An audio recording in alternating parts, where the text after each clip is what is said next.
ओम सभी को नमस्ते। मंत्रोच्चारण। ओम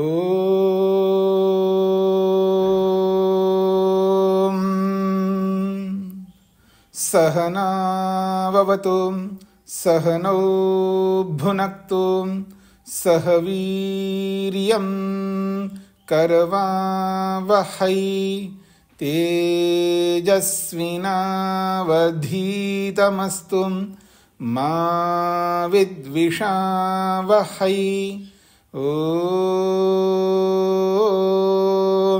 शांति शांति शांति।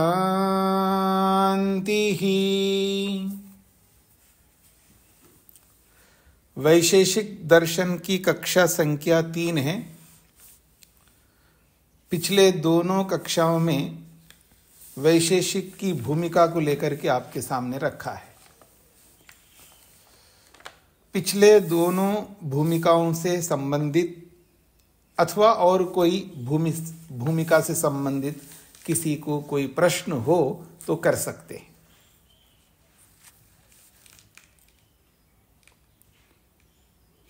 दोनों कक्षाओं में जो आपको कोई बात समझ में नहीं आई हो उसके विषय में भी आप पूछना चाहे तो पूछ सकते हैं।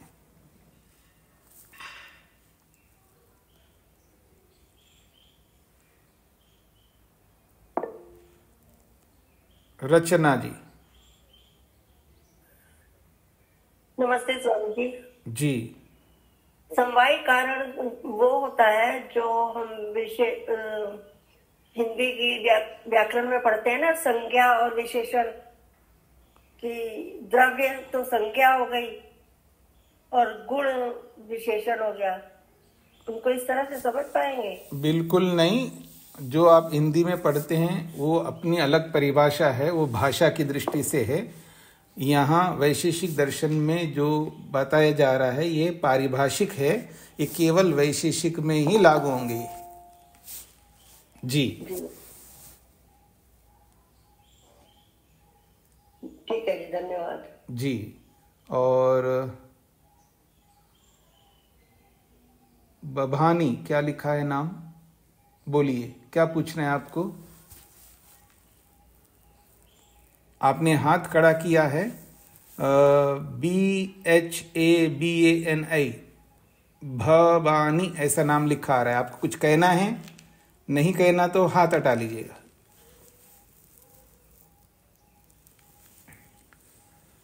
तो मैं आगे बढ़ता हूं जी। प्रारंभ करते हैं जी। प्रथम अध्याय का प्रथम आहनिक। पृष्ठ संख्या की दृष्टि से आप देखेंगे तो 3 पृष्ठ संख्या है।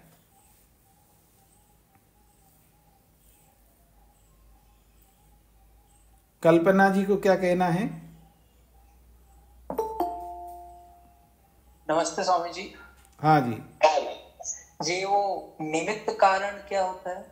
निमित्त कारण जो है, द्रव्य भी निमित्त कारण होता है, गुण भी निमित्त कारण होते हैं। जैसे माइक बंद करके रखिए। जैसे कोई घड़ा बनता है मिट्टी से, तो मिट्टी जो है समवायी कारण है, क्योंकि घड़े को मिट्टी धारण करती है। और जब घड़ा बनता है तो मिट्टी के अंदर जो संयोग होता है, संयोग एक गुण कहलाता है, और वो संयोग जो है असमवायी कारण होता है। अब उस घड़े को बनाने वाला जो है वो निमित्त कारण होता है, और घड़े को बनाने वाला जो कुम्हार है उसका जो ज्ञान है, घड़े को कैसा बनाऊं। घड़े को अलग अलग रूपों से बनाया जाता है, उसमें भी ज्ञान की आवश्यकता पड़ती है। तो उस कुम्हार का जो ज्ञान गुण है वो भी निमित्त कारण है, और वो जो कुम्हार रूपी जो द्रव्य है वो भी निमित्त कारण है। और जब मिट्टी के अंदर जब संयोग होता है तभी तो घड़ा बनता है, बिना संयोग के घड़ा नहीं बन सकता है।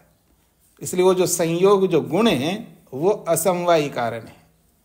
और घड़े का जो समवायी कारण है वो मिट्टी है। इस तरह आपको समझना है। चेतन जी को क्या कहना है? स्वामी जी, समवाय के बारे में आपने बताया था जी, तो संबंध को कहते हैं जी, फिर आगे नहीं लिखा गया जी। थोड़ा सा और आप किन्हीं कारणों से थोड़ा सा बता देंगे? क्या समवाय संबंध को कहते हैं? समवाय संबंध को कहते हैं, आप इस तरह समझ लीजिएगा कि जो किसी गुण को अपने अंदर रखता है उसको समवाय कहते हैं। समवाय कारण जब हम बोलेंगे समवाय कारण, वो उसको कहते हैं समवाय कारण जो गुण को अपने में धारण करता है। और जो समवाय शब्द से समवायी अलग है और समवाया अलग है। दो छठा पदार्थ है समवाय, वो संबंध को कहते हैं। जैसे गुण और गुणी का आपस में संबंध है, गुण गुणी से अलग नहीं रहता, उसको गुणी और गुण का संबंध कहते हैं। धर्म और धर्मी का संबंध कहते हैं। कार्य और कारण का संबंध कहते, उसको समवाय शब्द से बोला जाता है। समवाय एक पदार्थ है, पदार्थ अलग है और समवायी कारण अलग है। चेतन जी स्पष्ट हो गया?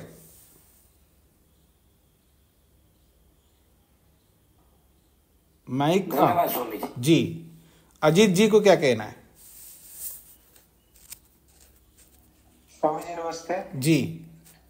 जी, ये मैं देख रहा था जो प्रथम अध्याय प्रथमा आहनिक, एक अध्याय के दो बार लिखे है, ये दो प्रथम आहनिक द्वितीय आहनिक का क्या अभिप्राय है? इसमें कोई विषय बदलता है या कुछ ऐसी तरीके हैं इसको लिखने का स्वामी जी?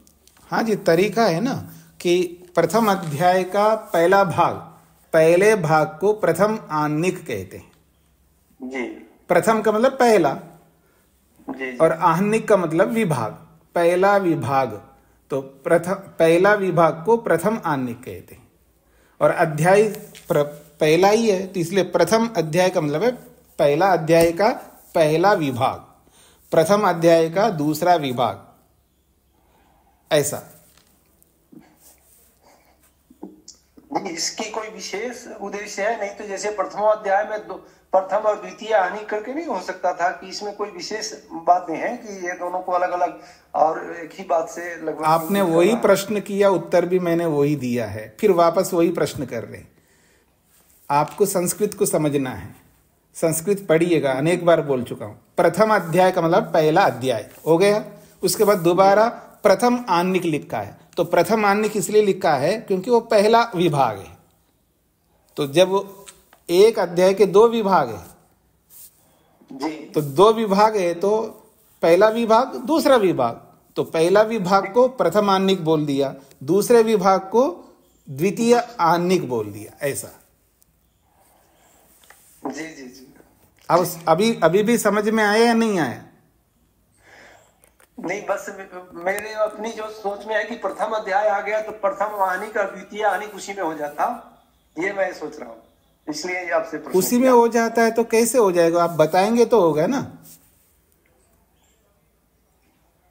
जैसे मैं आपको बोलता हूं, एक ऑफिस में है, बैंक है, बैंक में एक कैशियर का विभाग है, कैश का विभाग है, यूं कह लो। तो कैश का विभाग है तो कैश के 3 काउंटर लगे हुए हैं, 3 जगह पर लोग पैसे जमा कर रहे हैं, पैसा ले रहे हैं। तो आपने कैश विभाग में जाइए, तो कैश विभाग में तो कई काउंटर है, किस विभाग में जाऊं मैं? तो पहला विभाग में जाओ, दूसरे विभाग में जाओ, तीसरे विभाग में जाओ, ऐसा बोलेंगे नहीं बोलेंगे? जी बिल्कुल। तो ऐसे यहां पर है, इसमें क्या समस्या है आपको? नहीं, समस्या नहीं है, बस ये हुआ कि कहीं उनमें विषय जो प्रथम आहनिक का है विषय और द्वितीय आहनिक के विषय में अंतर होगा इसमें। अच्छा, तो एक विभाग और दूसरा विभाग में अंतर नहीं होता है? नहीं, विषयांतर भी होगा या उसी का क्रम होगा उसमें? देखिए, विषयांतर भी होगा, उसका क्रम भी होगा। जहाँ विषयांतर होगा तो वहां विषयांतर भी होगा, जहाँ क्रम होगा तो क्रम भी होगा, उसमें कोई बात नहीं है, दोनों हो सकते हैं। जैसे लोक में होता है ना, वो शास्त्रों के अनुसार ही तो लोक में ऐसा बनाया गया है। जैसा शास्त्रों में होता है वैसा ही लोक में बनाया गया है जी, इसलिए कोई समस्या नहीं है। ठीक है स्वामी, धन्यवाद। सुशीला जी को क्या कहना है?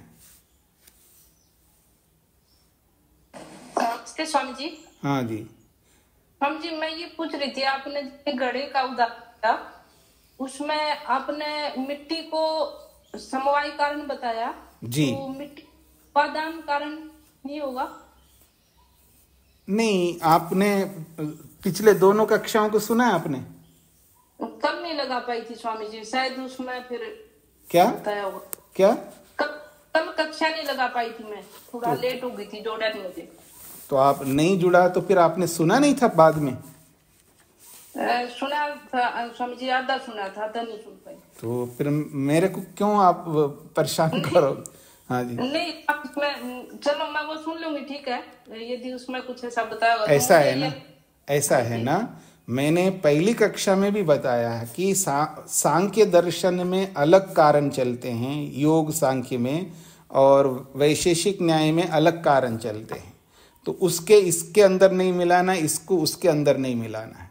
उसका विभाग अलग है, इसका विभाग अलग है, यहाँ देखने की दृष्टि अलग है। तो यहाँ पर जब कारण प्रक्रिया को हम बताते हैं तो 3 कारण बताए हैं वैशेषिक में। एक का नाम बताया समवायी कारण, दूसरे का नाम बताया असमवायी कारण, और तीसरे का नाम बताया निमित्त कारण। जी जी स्वामी जी। ठीक है ना? तो इसी रूप में आपको देखना है।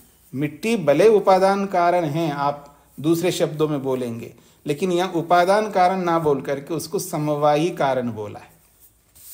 अच्छा, और आप ये शास्त्र का फर्क है स्वामी जी, वैसे उपादान भी बोलेंगे हम कहीं और समवायी भी बोलेंगे। नहीं, सब जगह नहीं बोल सकते। मान लीजिए ईश्वर समवायी कारण है तो आप कभी यूं समझ लेंगे कि ईश्वर भी किसी का उपादान कारण है। इसलिए शास्त्र का अलग अलग नियम है, उसी रूप में देखना। समवाय को आप सर्वांगीण दृष्टिकोण से उपादान, समवाय कारण उपादान कारण भी होता है, लेकिन समवाय कारण सब जगह उपादान कारण नहीं होता है। इसलिए उस झगड़े में मत जाइएगा, सांख्य दर्शन के हिसाब से मत देखिएगा। या सत्यार्थ प्रकाश आदि में जो आपने पढ़ा है कि एक उपादान कारण होता है, एक साधारण कारण होता है, एक निमित्त कारण होता है, उसका अलग दृष्टिकोण है, इसका अलग दृष्टिकोण है। ठीक है स्वामी जी, धन्यवाद जी। तो अब आपने अपना वीडियो ऑन क्यों नहीं किया? आपने, बहुत सारे लोग अपने वीडियो को ऑन नहीं करते हैं, और नियमों को, इस कक्षा में जुड़ने के बहुत सारे नियम बताए गए हैं। उन नियमों में एक ये भी नियम बताया गया कि सभी को अपना वीडियो ऑन करके रखना है, और जिनको वीडियो ऑन नहीं करना, कोई समस्या है तो वो अनुमति लेंगे, नहीं तो मेरे को पता ही नहीं चलेगा कौन पढ़ रहे हैं, वीडियो बंद करके काम भी कर रहे हैं और पढ़ाई भी कर रहे हैं। विद्यार्थी का लक्षणों में ये बातें नहीं होती है कि वो काम करते हुए पढ़ाई नहीं करते, स्कूल में जा करके केवल पढ़ाई करते हैं। तो इसलिए वीडियो ऑन इसलिए करवाते हैं ताकि आप पढ़ते हुए बीच में दूसरे काम नहीं कर सके, नहीं तो मेरे को पता ही नहीं चलेगा। पढ़ भी रहे और खा भी रहे हैं, पढ़ भी रहे हैं और दूसरे काम भी कर रहे हैं, इसको पढ़ाई नहीं कहते। तो विद्यार्थी की तरह ही आप सबको पढ़ना है, सावधान होकर के कक्षा को पूरी तरह सुनना है आप लोगों को। जिनको कोई शारीरिक समस्या है, कोई रोग है, या कोई जो भी, कई बार कुछ लोगों को समस्या होती है, वो वीडियो ऑन नहीं कर पाते, नहीं तो वो जो नहीं कर सकते उनको पहले अनुमति लेना होता है। बिना अनुमति के वीडियो बंद कोई नहीं रखे। जी, आगे बढ़ रहा हूं। रचना जी को क्या कहना है?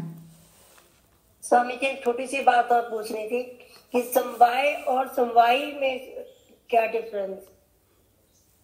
समवाय एक पदार्थ है, 6 पदार्थों में एक समवाय एक पदार्थ है। द्रव्य, गुण, कर्म, सामान्य, विशेष और समवाय वो पदार्थ है। और यहाँ समवायी कारण अलग है, कारण प्रक्रिया में समवायी अलग होता है, वो आपको आगे समझ में आ जाएगा। जी ठीक है जी। तो आइए वैशेषिक दर्शन का प्रथम अध्याय है और प्रथम अध्याय का पहला आहनिक है।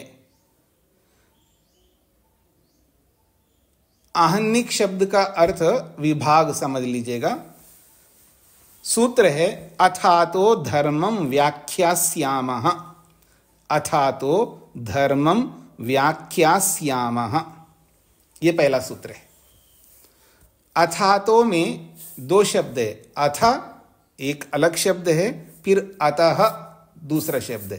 अथ बिना विसर्ग वाला अथ, और दूसरा शब्द है अतः, ये विसर्ग है जब संधि विच्छेद करेंगे।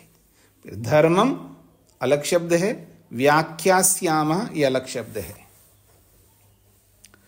तो व्याख्यास्यामः ये क्रियापद है।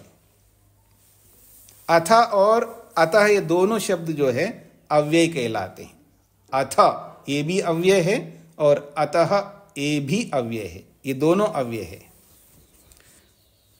आपको अनेक बार बता चुका हूं, सांख्य दर्शन में भी 4 प्रकार के शब्द होते हैं। एक क्रियापद होता है, उसको आख्यातिक कहते हैं क्रियापद, जैसे यहां व्याख्यास्यामः ये क्रियापद है। धर्मम ये संज्ञावाची शब्द है, धर्मम ये संज्ञावाची शब्द है। व्याख्यास्यामः ये क्रियावाची है, और अथ और अतः ये अव्यय कहलाते हैं। और चौथा जो शब्द होता है उसको उपसर्ग कहते हैं। उपसर्ग जैसे प्राचार्य, प्राचार्य में जो प्रा जुड़ा है ना, आचार्य के आगे प्रा जो जुड़ा है उसको उपसर्ग कहते हैं। तो 4 प्रकार के शब्द होते हैं, कुछ उपसर्ग होते हैं, कुछ अव्यय होते हैं, कुछ संज्ञावाची शब्द होते हैं और कुछ क्रियावाची शब्द होते हैं। ऐसे 4 प्रकार के शब्द होते हैं। तो आइए आगे बढ़ते हैं। सूत्र है अथ अतः धर्मम व्याख्यास्यामः। ये प्रतिज्ञा कर रहे हैं वैशेषिक दर्शनकार महर्षि कणाद। और शास्त्रों की बहुत अच्छी प्रक्रिया है।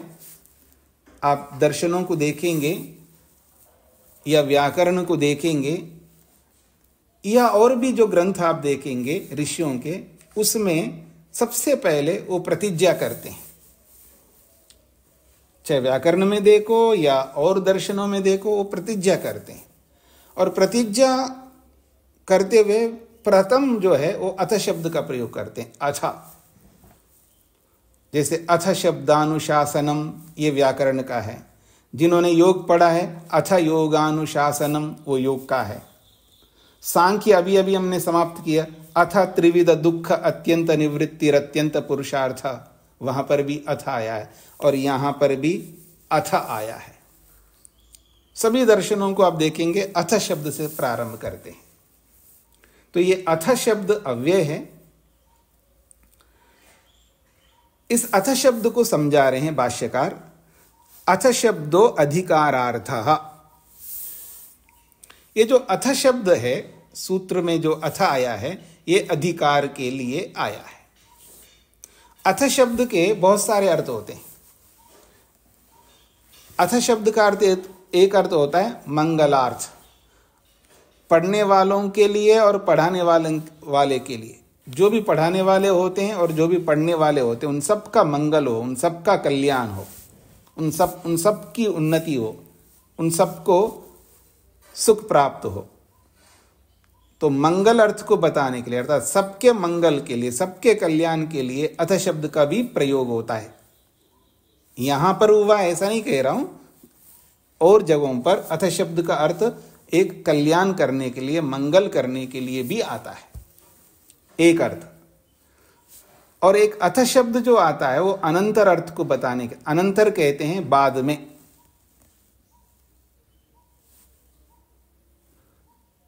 यदि मैं विद्यार्थी को बोलूं, किसी बच्चे को बोलूं, पठतु अथ खादतु, पठतु अथ पश्यतु। माताएं होती है ना, पहले पढ़ो, अपना होमवर्क कंप्लीट करो, बाद में टीवी देखना। टीवी दिखाएंगे आपको, पहले पढ़ो उसके बाद टीवी देखना। तो पठतु अथ पश्यतु, पढ़ो बाद में देखो। तो ये होता है अनंतर करते बाद में, तो अथ शब्द का अर्थ बाद में, ऐसा अर्थ आता है। मंगल अर्थ भी हो गया और बाद में, अनंतर का अर्थ होता है बाद में। तीसरा एक अर्थ होता है आरंभ। अथ शब्द आरंभ के लिए भी होता है, प्रारंभ करने के लिए भी अथ। अथ गच्छामः, अच्छा चलते हैं, प्रारंभ करते हैं, जाने का प्रारंभ करते हैं। तो अथ शब्द प्रारंभ के लिए भी आता है। अथ शब्द प्रश्न के लिए भी आता है।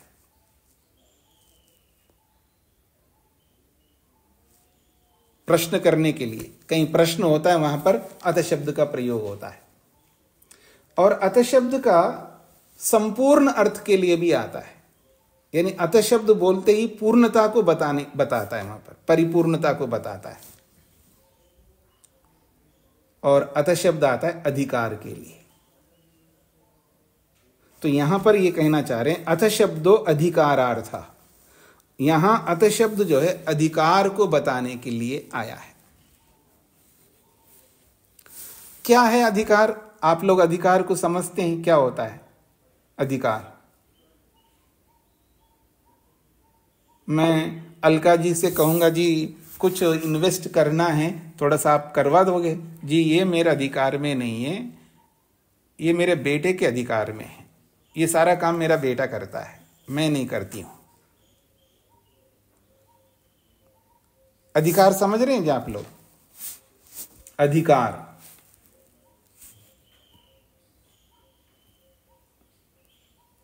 आप किसी पोस्ट ऑफिस में जाओ या किसी सरकारी दफ्तर में कहीं पर भी जाओ, कोई काम कहो जी ये मेरा काम है, ये मेरे अधिकार में नहीं, उनके पास जाओ, उनके अधिकार में है, मेरे अंडर में नहीं, उनके अंडर में, उसको कहते अधिकार।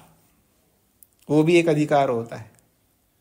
उसको दूसरे शब्दों में आप बोल सकते क्षेत्र, ये मेरे क्षेत्र में नहीं, मेरे अधिकार में नहीं है कहो, मेरे क्षेत्र में नहीं है कहो। तो ये जो अधिकार है ये क्षेत्र होता है। तो यहां कहना चाह रहे हैं अथ शब्द अधिकारार्थ, ये अधिकार के लिए। अधिकार प्रस्ताव, अधिकार जो है यहां प्रस्ताव, प्रस्ताव दिया जा रहा है। क्या प्रस्ताव देना है हमको? अर्थात ये शास्त्र किसका प्रस्ताव कर रहा है? विषय आरंभ, विषय को आरंभ किया जा रहा है, यानी क्या विषय हम प्रस्तुत करना चाह रहे हैं, इस शास्त्र में क्या ऐसा विषय प्रस्तुत करना चाह रहे हैं। तो विषय आरंभ, प्रस्ताव का मतलब दिया उन्होंने विषय आरंभ। उसको और स्पष्ट किया है प्रारभ्यते खलु विषय संप्रति। अब हम विषय को प्रारंभ करते हैं। कौन सा विषय? इस शास्त्र का जो भी विषय है उस विषय को यहां पर प्रस्तुत किया जा रहा है, वही इसका अधिकार है।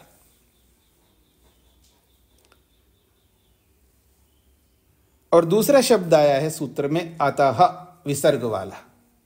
ये जो अतः शब्द आया है ये हेतु को कहने के लिए आया है। हेतु कहते हैं कारण, रीजन, कारण को बताता है यहां पर अतः शब्द।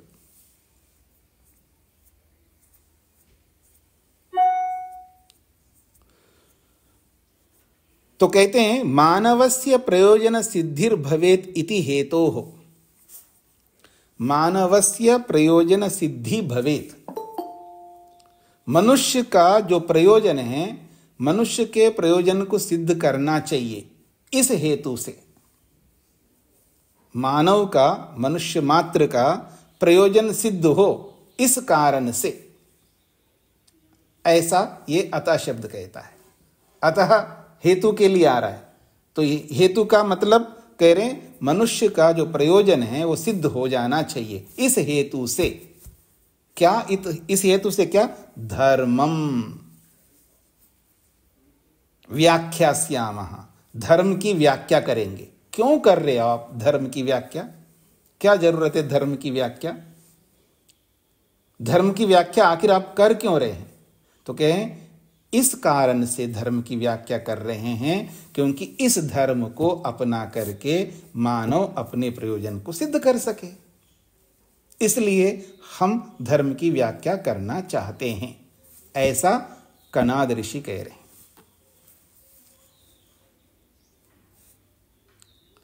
एक है जी मैं ऐसा कर रहा हूं, और एक शब्द ये है कि हम ऐसा कर रहे हैं।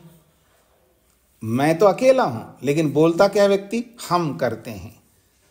अब चलो हम आते हैं, हम आते हैं।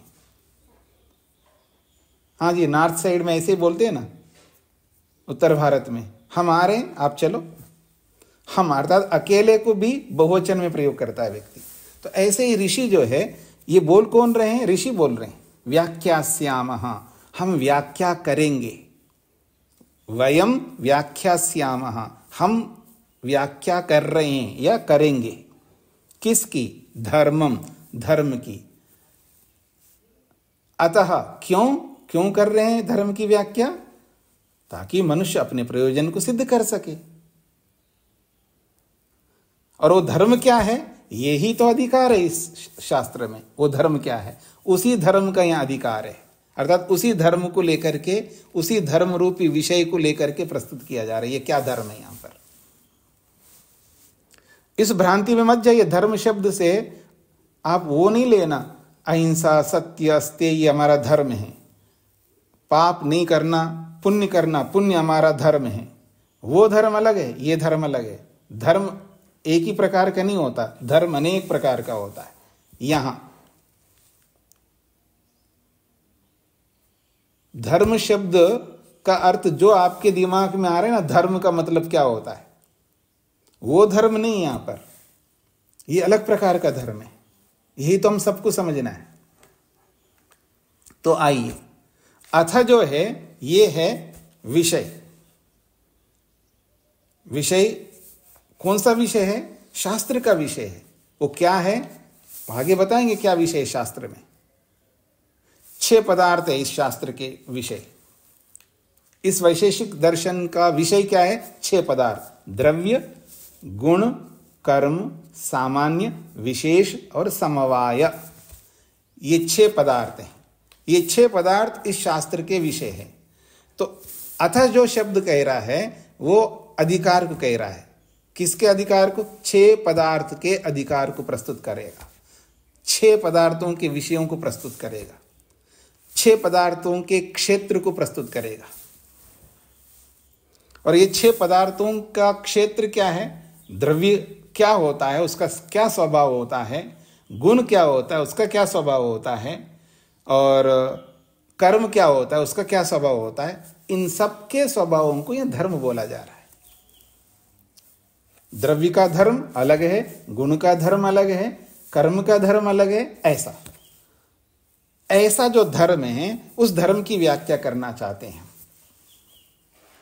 इन 6 पदार्थों के धर्मों को आपके सामने प्रस्तुत करना चाहते हैं। इन 6 पदार्थों के धर्मों को अगर आप जान लेते हैं तो आप अपने प्रयोजन को पूर्ण कर सकते हैं, ऐसा महर्षि कनाद कह रहे हैं। तो क्या अभिप्राय आया जी?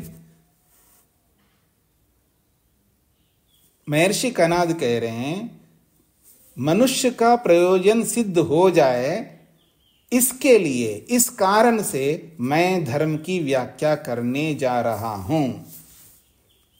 और वो धर्म इन 6 पदार्थों में विराजमान है। और ये 6 पदार्थ ही इस शास्त्र का विषय है। मैं अपने विषय से हट करके और कोई बात नहीं करूंगा, ये इसका तात्पर्य है। यही अधिकार है।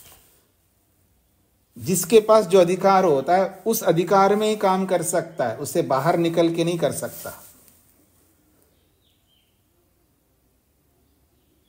अब मैं आप सबको कहना चाहूं, माँ जो है, माँ अपने अधिकार में रहे। माँ अपने अधिकार में रह करके सारे काम करे अपने बच्चों के लिए। वो पिता के अधिकार में प्रवेश ना करे, पिता माँ के अधिकार में प्रवेश ना करे। यानी माता का अधिकार अलग है, पिता का अधिकार अलग है। हर व्यक्ति का अपना अपना अधिकार है, अपना अपना क्षेत्र है। अपने क्षेत्र में रह करके अपने क्षेत्र का ही कार्य करना चाहिए। दूसरे के क्षेत्र में इंटरफियर नहीं करना चाहिए, दूसरे के क्षेत्र में अनावश्यक प्रवेश नहीं करना चाहिए, अनधिकारी चेष्टा नहीं करनी चाहिए। तो इस शास्त्र का जो अधिकार है वो ये 6 पदार्थों को बताना, इन 6 पदार्थों से बाहर निकल के कुछ नहीं बताएगा, ये इस शास्त्र का अधिकार है। तो सूत्र कहना चाह रहा है कि धर्म की व्याख्या करेंगे, क्यों करेंगे? इस हेतु से करेंगे जिससे इस धर्म को जान करके मानव अपने प्रयोजन को सिद्ध कर सके। स्पष्ट हो गया जी आप सबको? आगे बढ़ रहा हूं मैं। तो कह रहे हैं अथ शब्दो अधिकारार्थ, अथ शब्द अधिकार के लिए आया है। अधिकारः प्रस्तावः, ये जो अधिकार है ये प्रस्ताव को कहा जा रहा है, अर्थात विषय प्रारंभ, विषय को प्रारंभ किया जा रहा है। प्रारभ्यते खलु विषयः, इस शास्त्र का जो विषय है उसको प्रारंभ किया जा रहा है। संप्रति, अब अर्थात इस सूत्र के माध्यम से, अब संप्रति का मतलब है अब, अर्थात इस सूत्र के माध्यम से इस शास्त्र का अधिकार, इस शास्त्र का विषय प्रारंभ किया जाता है। अतः, क्यों? इस हेतु से कि मानवस्य प्रयोजन सिद्धिर्भवेत्, मानव का जो प्रयोजन है वो सिद्ध हो जाए, इस हेतु से। कैसे सिद्ध होगा? धर्मम तत्प्रयोजन साधकम धर्मम, तत्प्रयोजन साधकम, मनुष्य का जो प्रयोजन को सिद्ध करने वाला जो साधक, साधन है वो है धर्म। मनुष्य का प्रयोजन कैसे सिद्ध होता है? धर्म से है। तो तत्प्रयोजन साधकम, उस प्रयोजन का जो साधन है वो है धर्मम, धर्म। ऐसे धर्म की व्याख्यास्यामः, निरूपयिष्यामः, उसका निरूपण करेंगे, ऐसा महर्षि कणाद कह रहे हैं। आगे कह रहे हैं धर्म अर्थ काम मोक्ष इति पदार्थ चतुष्टयम ही प्रयोजनम मानवस्य। मानवस्य प्रयोजनम, मनुष्य का जो प्रयोजन है वो क्या है? तो धर्म, अर्थ, काम और मोक्ष, इसको पदार्थ चतुष्टयम, ये 6 पदार्थ कहलाते हैं मनुष्य का जो प्रयोजन है, अर्थात धर्म, अर्थ, काम और मोक्ष। तो धर्म अर्थ काम मोक्ष इति पदार्थ चतुष्टयम, ये 4 पदार्थ हैं, यही मानवस्य प्रयोजनम, मानव का प्रयोजन है। तत्र अर्थ कामो तु अभ्युदयः, इन 4 पदार्थों में, अब यहाँ पदार्थ का मतलब वो द्रव्य गुण कर्म उस रूप में नहीं लेना, यहाँ पदार्थ का मतलब है धर्म अर्थ काम मोक्ष। वो 6 पदार्थों में इनको नहीं लेना, कंफ्यूज नहीं होना है, इनको भी पदार्थ शब्द से बोला जाता है। तो कहते हैं इन 4 पदार्थ हैं मनुष्य के प्रयोजन में, अर्थात मनुष्य जब धर्म को अपना लेता है, धर्मपूर्वक अर्थ को अपना लेता है और धर्मपूर्वक प्राप्त किए अर्थ का काम, उसका उपभोग प्रयोग करता है, फिर इन तीनों के माध्यम से मोक्ष को प्राप्त होता है। तो ये 4 पदार्थ मनुष्य के, मानव के प्रयोजन है। इन 6 पदार्थों में से, तत्र, इन 6 पदार्थों में अर्थ कामो, पहला वाला एक अर्थ है और एक काम है, यानी धर्म और मोक्ष को छोड़ करके बता रहे हैं अर्थ कामो, अर्थ और काम जो है ये अभ्युदय, ये अभ्युदय कहलाता है। अभ्युदय का मतलब है जीते जी शरीर में रहते हुए हम अर्थ और काम को प्राप्त करते हैं। जो व्यक्ति अर्थ और काम को प्राप्त कर लेता है उसको अभ्युदय, सुख प्राप्त हो गया माना जाता है। आपकी विचारधारणा के अनुसार नहीं, शास्त्र की विचारधारणा के अनुसार, ये भी आगे बताऊंगा मैं आपको। तो ये जो अभ्युदय है ये अर्थ काम कहलाते हैं। मोक्ष खलु निश्रेयसम, और ये जो मोक्ष है ये निश्रेयस कहलाता है, अर्थात मुक्ति कहलाती है। मोक्ष शब्द जो है ये निश्रेयस के लिए आया है, और अभ्युदय क्या है? अर्थ और काम, ये अभ्युदय कहलाता है। तथा कृत्वा ही, ऐसा मान करके ही, तथा कृत्वा ही, ऐसा मान करके ही सूत्र बनाया गया, दूसरा सूत्र, ये तो अभ्युदय निश्रेयस सिद्धि सधर्म। यतः का मतलब है जिससे, यथा शब्द का अर्थ है जिससे अभ्युदय निश्रेयस सिद्धि, जिससे अभ्युदय की प्राप्ति और निश्रेयस की प्राप्ति होती है, जिससे सधर्म, वो धर्म कहलाता है। तो जिससे का मतलब है जिस धर्म से अभ्युदय और निश्रेयस की सिद्धि होती है। यथा का मतलब है जिससे, जिस किसी से भी अभ्युदय की प्राप्ति होती है, जिस किसी से भी निश्रेयस की प्राप्ति होती है, वो जिस किसी से, वो किससे, तो कहते हैं सधर्म, उसी को धर्म कहते हैं।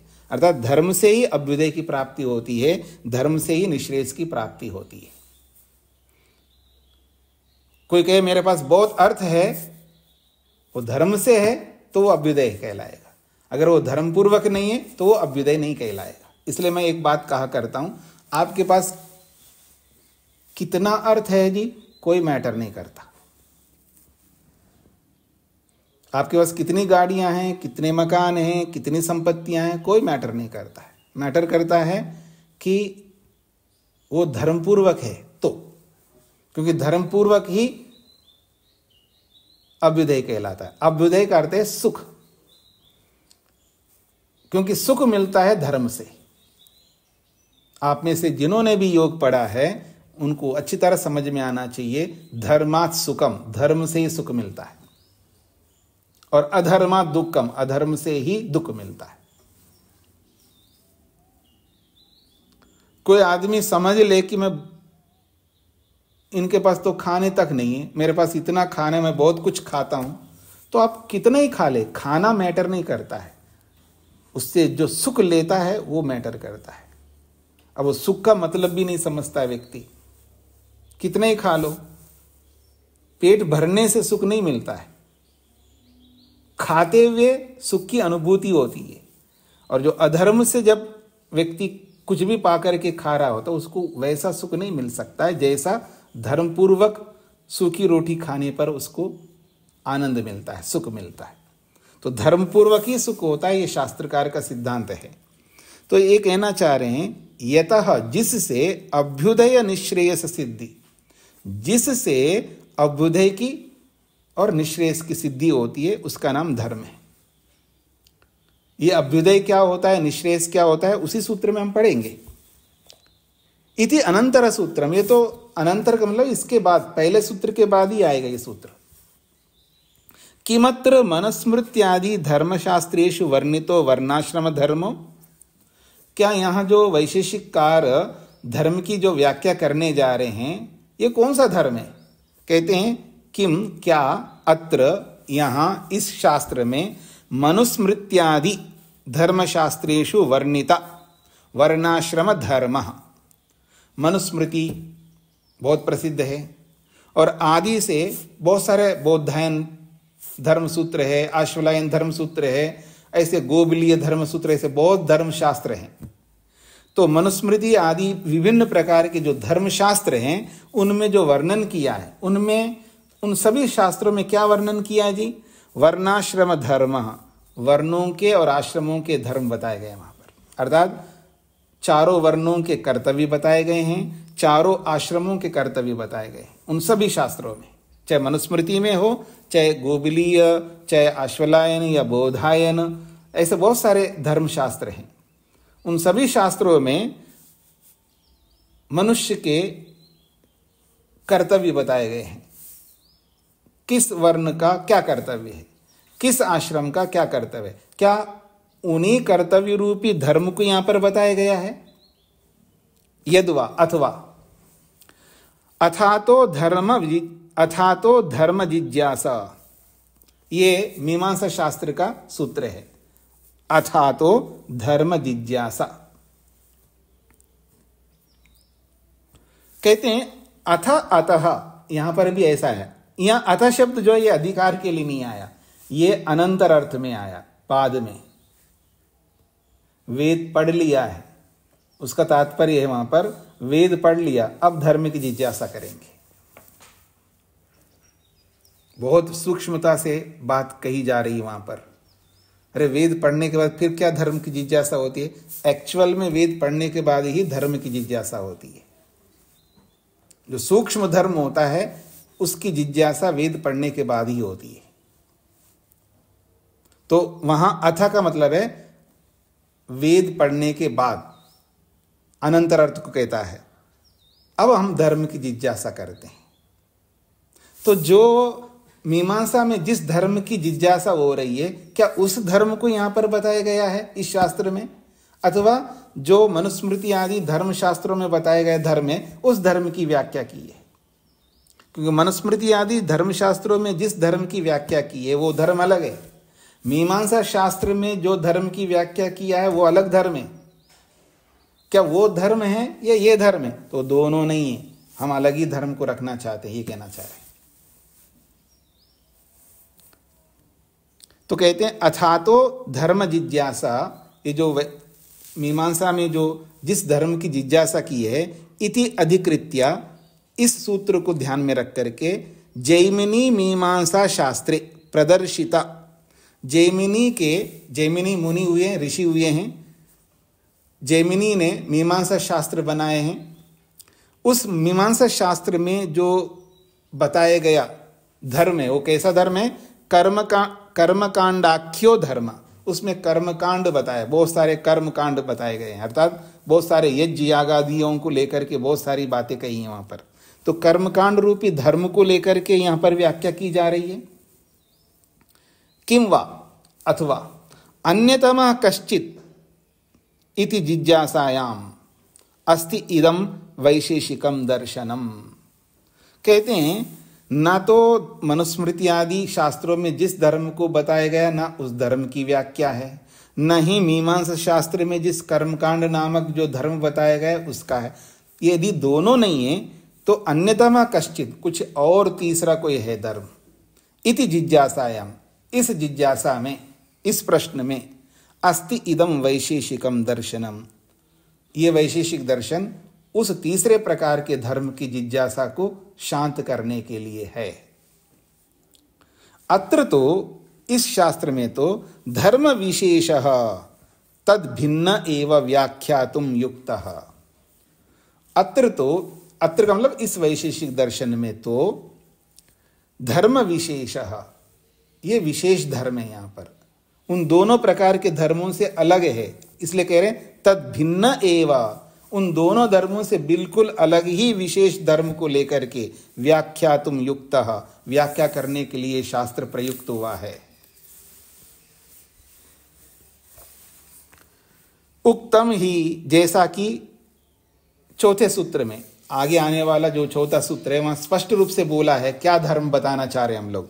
धर्म विशेष प्रसूतात्, एक सूत्र आ रहा है चौथा सूत्र, उसमें विशेष धर्म को लेकर के बताया गया है। वहां आपको समझ में आएगा ये धर्म क्या है। वैशेषिक दर्शनकार कौन से धर्म को प्रस्तुत करना चाह रहे हैं वो चौथे सूत्र में आपको स्पष्ट हो जाएगा। हाँ जी, पहला सूत्र स्पष्ट हो गया जी सभी को। किसी कोई बात पूछनी हो, कोई बात समझ में नहीं आई हो, कोई शब्द पकड़ में नहीं आया हो तो पूछ सकते हैं।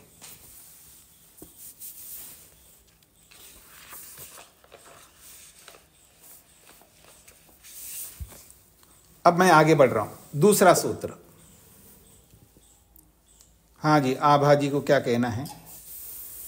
नमस्ते स्वामी जी, आपने जो इस वाक्य में बताया ना कि ये जैमिनी यमीमांसा शास्त्रे प्रदर्शितः कर्म कांडाख्यो धर्मो व्याख्यास्यते, ये जो वाक्य है इसमें जी कि ये ऊपर के दोनों नहीं पर कुछ और ही बताया जा रहा है जी। तो इसमें जो नहीं शब्द है वो कौन सा है, वो समझ में नहीं आया।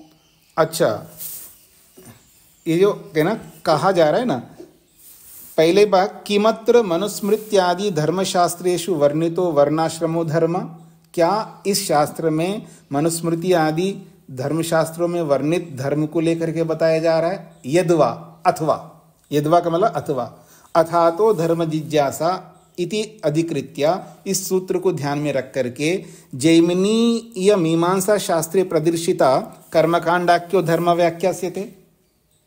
दो बातें हो गई।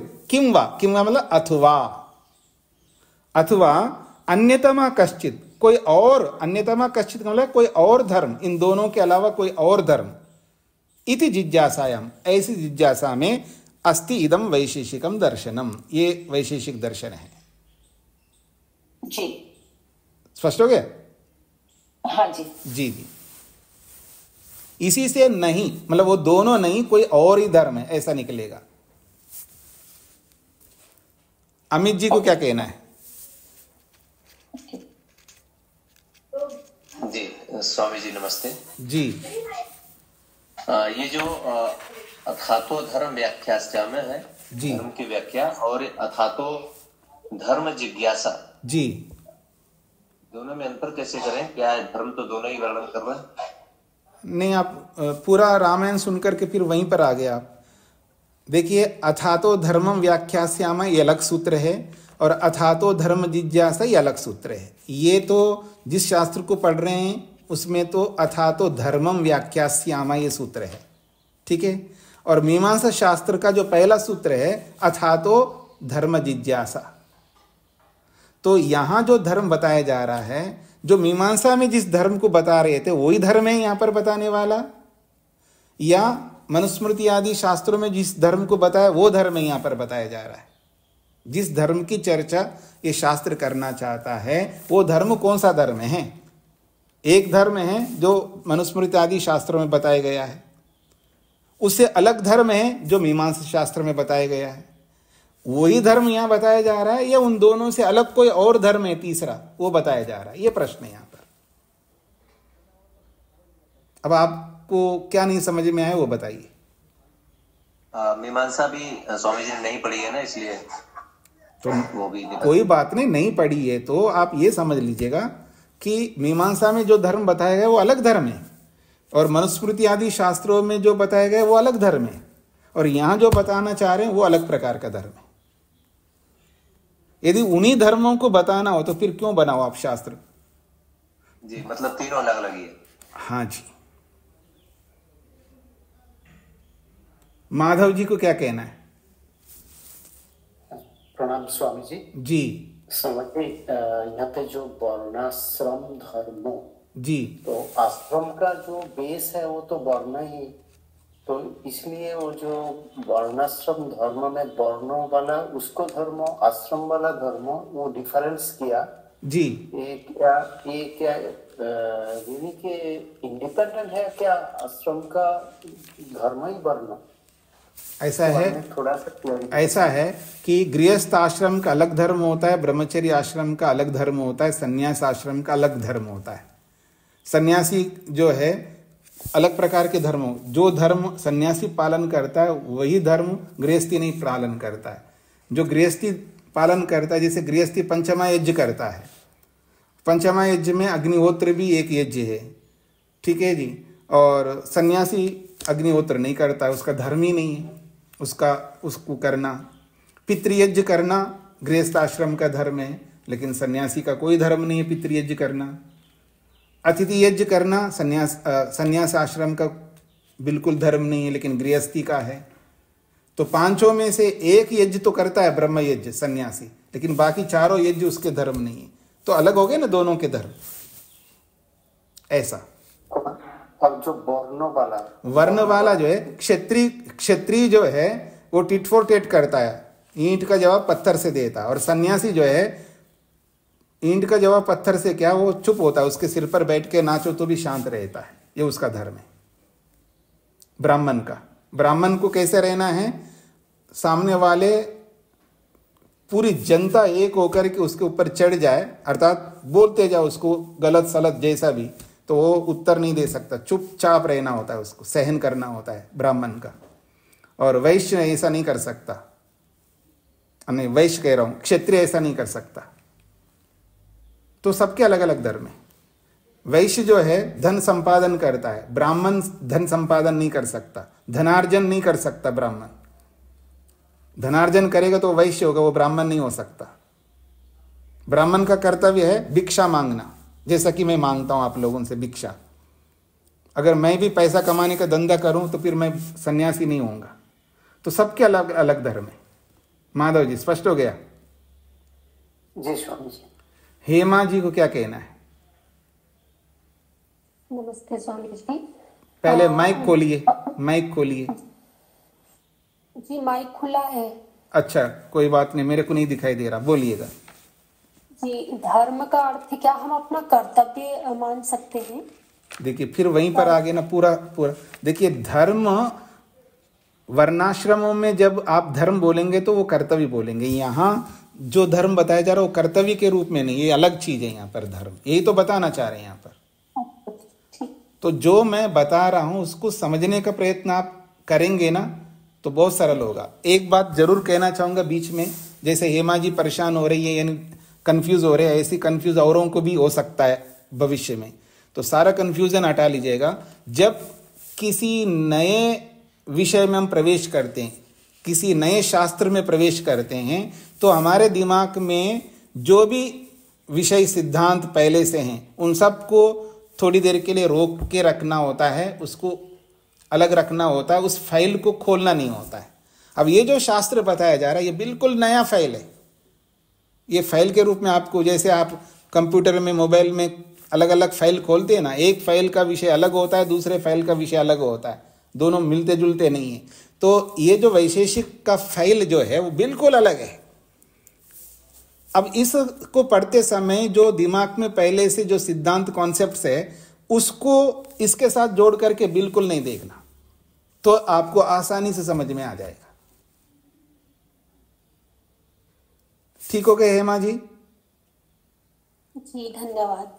हाँ, धैर्य रखिए सभी लोग, और इस शास्त्र को इसी शास्त्र के माध्यम से सुनना है। ये सब पारिभाषिक है। यहाँ धर्म भी पारिभाषिक है, और यहाँ 6 पदार्थ भी पारिभाषिक हैं। यहाँ जो भी बताया जा रहा है सब पारिभाषिक है, केवल वैशेषिक में ही लागू होंगे। वैशेषिक को हटा करके आप देखेंगे लागू नहीं होंगे। कुछ तो मिलते जुलते होते हैं वो तो लागू होंगे, लेकिन सारी बातें लागू नहीं होंगी। इसलिए इसको इसी रूप में देखना है। रेशा जी को क्या कहना है?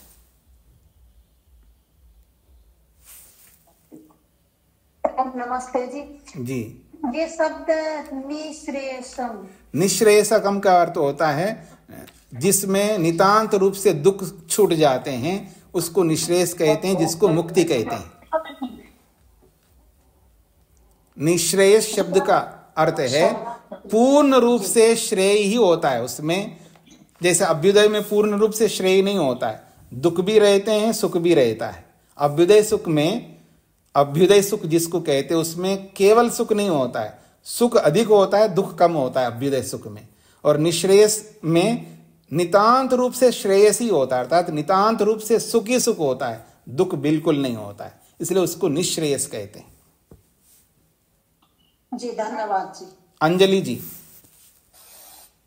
तो स्वामी जी यही जरा यही पूछ रही थी कि जो यहाँ पे जो धर्म है वो कैरेक्टर है कि इनके जो कैरेक्टरिस्टिक्स हैं जो पदार्थों के, उस विषय में बोल रहा है। फिर दोबारा बोलिए, क्या कह रहे हैं?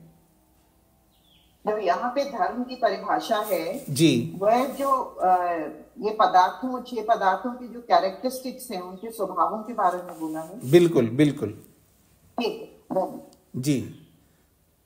सुभाषिनी जी को क्या कहना है? नमस्ते जी स्वामी जी। जी, यहाँ पर भाष्य में तो अत्र तो धर्म विशेष, जो धर्म विशेष शब्द आया, ये विशेष शब्द क्या उत्कृष्ट धर्म या भिन्न धर्म? नहीं, ये अभी चौथा सूत्र पढ़ेंगे ना तो आपको क्लियर हो जाएगा। अभी आएगा आगे, चौथा सूत्र है, उसमें धर्म विशेष का अर्थ बताऊंगा। यहाँ बताने की आवश्यकता नहीं है, इसलिए नहीं बताया है। वो चौथा सूत्र स्वयं विस्तार से आपको बताएगा, समझ में आ जाएगा। जी। शांति जी को क्या कहना है? जी नमस्ते जी। स्वामी जी, पारिभाषिक शब्द क्या होता है? पारिभाषिक शब्द का क्या मतलब होता है? ऐसा है, हर विषय का अपना एक टर्मिनोलॉजी होती है, मतलब उस विषय से संबंधित, मतलब वहीं पर वो लागू होता है, दूसरी जगह पर वो लागू नहीं होता, उसको पारिभाषिक कहते हैं। उसी विषय में जो लागू होती है बात, उसको पारिभाषिक कहते हैं। जैसे मेडिकल का टर्मिनोलॉजी अलग होता है, इंजीनियरिंग का अलग होता है, ऐसा उसको पारिभाषिक कहते हैं। अब मैं आगे बढ़ रहा हूं जी। धन्यवाद। ये जो भावनी के नाम से आ रहा है, उनको कुछ पूछना है? बार बार हाथ खड़ा कर रहे हैं, अगर पूछना है हाँ बोलिए। जी स्वामी जी। हाँ जी स्वामी जी बोलिए। स्वामी जी, ये जो अभ्युदय अर्थ सुख है, हाँ तो जी, सुख ये सांसारिक सुख है और ऐश्वर्य सुख है, ये दोनों सुख है। हाँ जी, संसार में जो भी सुख मिलता है धर्म पूर्वक, हाँ। उन सबको अभ्युदय सुख कहते हैं। जी स्वामी जी, और धन्यवाद। जो मुक्ति में जो आनंद मिलता है उसको निःश्रेयस सुख कहते हैं। अनिल जी को क्या कहना है? जी जी, ओम जी स्वामी जी। जी स्वामी जी, ये तो अबुद्धे निष्क्रिय सिद्धि से धर्म है, इसके अंतर्गत जैसा आपने बोला, जिसको करने से अबुद्धे, अविद्या और निःश्रेयस की प्राप्ति होती है, जी वही धर्म है। तो जिसको करने से वो क्या है स्वामी जी? जिसको करने से वो बताएंगे ना यहाँ पर, अभी तो ये दूसरा सूत्र बताया नहीं है ना। जी जी जी, ये तो पहले सूत्र में उन्होंने कोट किया है। जिस धर्म की व्याख्या हम करने चाह रहे हैं वो धर्म कैसा होता है, तो उन्होंने छोटा सा शॉर्ट में बताया है। जिससे अभ्युदय मिलता है, जिससे निःश्रेयस मिलता है, जिससे मिलता है, उसको यहाँ पर धर्म बोला है। और वो धर्म क्या है वो आगे बताएंगे। अब सभी लोग धैर्य रखिएगा, सबको समझ में आएगा धीरे धीरे। जी सोमनाथ जी।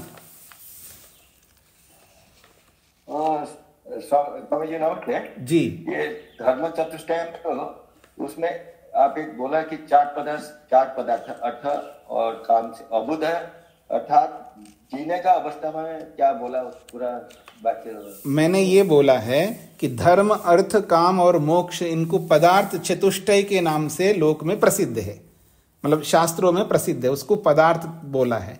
तो इन चार पदार्थों में दो पदार्थ है, अर्थ और काम, उन दोनों को अभ्युदय माना है और मोक्ष को निःश्रेयस माना है। और ये तीनों की पूर्ति होती है धर्म से, पहले पदार्थ से तीनों की सिद्धि होती है, ये कहना चाह रहे हैं। अर्थ और काम ये जीने का समय में क्या? जीने का समय का मतलब है जो संसार में जो हम लोग अर्थ प्राप्त करते हैं।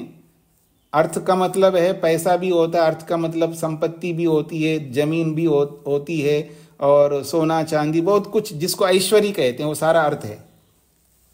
अब उस ऐश्वर्य को आप उपभोग करते हैं, उस ऐश्वर्य को जो भी अर्थ प्राप्त करते हैं, चाहे पैसे के रूप में, कपड़ों के रूप में, और जिस किसी के रूप में जब अर्थ प्राप्त करते हैं, उस अर्थ का उपभोग भी करना होता है। केवल इकट्ठा करते हुए धरना नहीं होता है, उसको उपयोग करना होता है। इसलिए मैं आप सब लोगों को कितने बार बोला होगा, जो अलग अलग दर्शनों में मनुष्य का ये कर्तव्य होता है। आज जो नए लोग भी जुड़े उनको भी समझना चाहिए, समय आपका पूरा हो रहा है, फिर कभी इसको विस्तार से बताऊंगा। जितना भी हम कमाते उसका 80% खा पी करके समाप्त करना होता है। स्वयं खाओ, बच्चों के ऊपर लगाओ, बच्चों के निर्माण के ऊपर लगाओ, जो भी है, आप 3-4 जितने भी लोग हैं उन सब के ऊपर 80% इन्वेस्ट करना चाहिए, उसको समाप्त करना चाहिए। 10% फ्यूचर के लिए रखना चाहिए और 10% जो है परोपकार में लगाना चाहिए, क्योंकि आप लोग गृहस्थी है। अब ऐसा आप नहीं करते हैं तो आप काम की सिद्धि कभी नहीं कर सकते। और जो अर्थ प्राप्त कर रहे हैं उस अर्थ के पीछे धर्म नहीं है तो भी व्यर्थ है आपका जीवन, आपका मतलब किसी का भी। और फिर उस धर्म पूर्वक काम नहीं हो रहा है तो भी जीवन व्यर्थ है। और जिसका धर्म पूर्वक अर्थ और काम नहीं है तो वो कभी भी 3 काल में मोक्ष को नहीं पा सकता। हाँ जी, मैं आगे बढ़ रहा हूं, बाकी इसका विस्तार फिर कभी बताऊंगा समय आने पर। किसी का और कोई प्रश्न है? समय आपका समाप्त हो गया है तो इसको समझने का प्रयत्न करिए। पहला ही सूत्र आपने पढ़ा है। शेखर जी।